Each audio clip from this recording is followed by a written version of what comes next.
Culture numérique avec Damien. Bonjour Damien. Bonjour. Alors, on parle aujourd'hui d'un phénomène. J'avoue, je l'avais loupé. Donc, quand je l'ai découvert, je me suis inquiétée. D'ailleurs, c'est un phénomène assez inquiétant. Il a vu le jour au début du confinement sur le jeu Fortnite. Bon, là, je m'avance en terre inconnue, donc vous me dites si je m'égare. Sans qu'on sache vraiment pourquoi, finalement, ça a fait un méga buzz avec ce hashtag anti-2010. Il est arrivé en tête des tendances. On va parler cyberharcèlement avec vous, Damien. Oui, c'est récurrent, malheureusement, et c'est pour ça que j'en parle ce matin, parce que c'est toujours important de remettre le doigt sur ces phénomènes-là. C'est des phénomènes qui existaient déjà avant Internet, hein. Le harcèlement existait déjà avant Internet, mais les réseaux sociaux ont amplifié ça.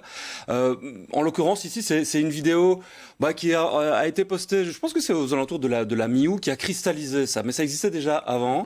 Une vidéo qui est somme toute assez dans l'air du temps, avec les codes d'aujourd'hui, chantée par une chanteuse, une productrice de contenu, une influenceuse, une jeune influenceuse. Toute jeune, elle a 11 ans. Qui effectivement est née en 2010. Et elle a tous les codes de TikTok, elle a tous les codes vestimentaires, les codes aussi de la grammaire. Et à un moment donné, elle a le malheur de dire qu'elle fait partie des reines de 2010. Et ça, manifestement, ça n'a pas plu à certains. Et ce petit groupe de certaines personnes qui ont réagi à ça est devenu un grand groupe. C'est vraiment étoffé au point qu'il y a eu des véritables raids qui ont été menés contre ces jeunes personnes, aussi bien filles, garçons d'ailleurs. Et c'est ça qui fait l'injustice de ces attaques-là, c'est qu'on ne comprend pas pourquoi. Et les politiques ont réagi, là c'est la preuve que c'est un véritable buzz.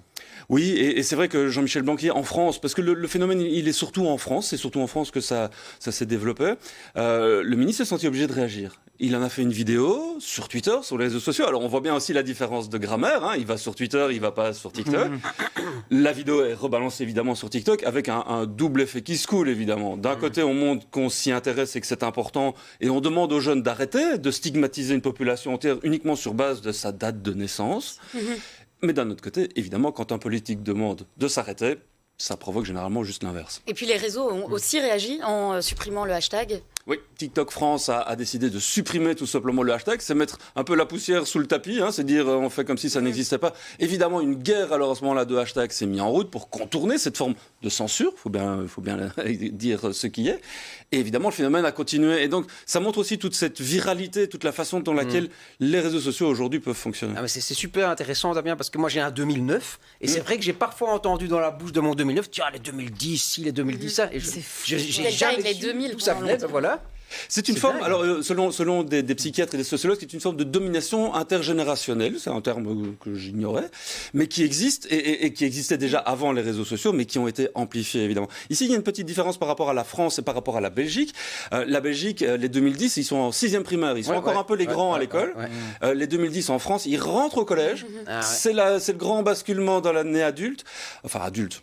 Hein, c'est la grande école, et donc forcément il y a un petit décalage. Mais je côtoie aussi des 2010 au quotidien, et on sent leur inquiétude de rentrer à la grande école, de se dire mais pour l'an prochain ça va être pour notre pomme. Qu'est-ce qui se passe? Qu'est-ce qu'il faut faire? Comment est-ce qu'on peut réagir? C'est fou, hein. C'est tellement fort, le hashtag anti-2010. T'es né en 2010, en fait je te raid d'office.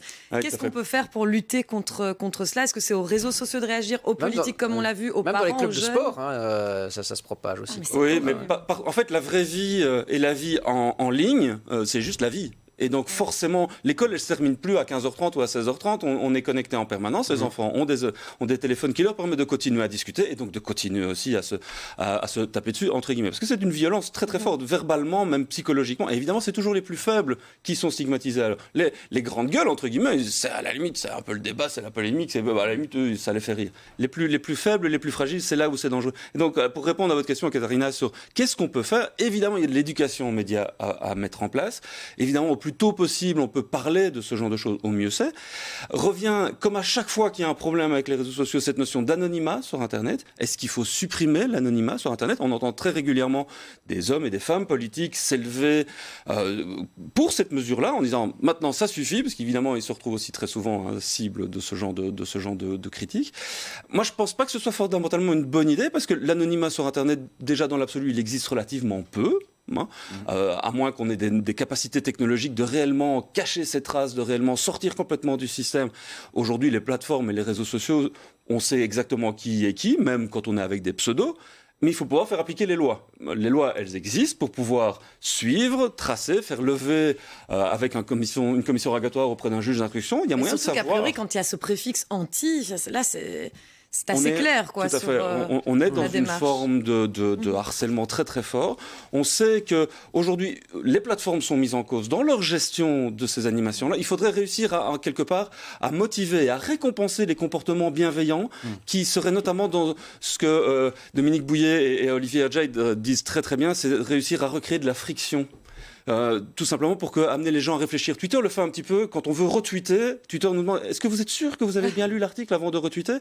C'est dans ces pistes-là. Il n'y a pas de martingale, hein, mais c'est dans ces pistes-là qu'il faudrait essayer d'encourager les plateformes à réfléchir, à évoluer, recréer de la friction. C'est pas bon pour leur business, donc c'est pas sûr qu'elles y aillent, mais c'est bon pour la société. Il faudrait que les plateformes rendent à la démocratie ce que les démocraties leur ont donné. C'est une très belle façon de terminer cette chronique. Merci beaucoup, Damien. C'était la culture numérique avec Damien Van Acteur. On s'interrogeait sur ce phénomène #anti 2010, voir comment on peut l'éviter à l'avenir. Merci beaucoup, Damien.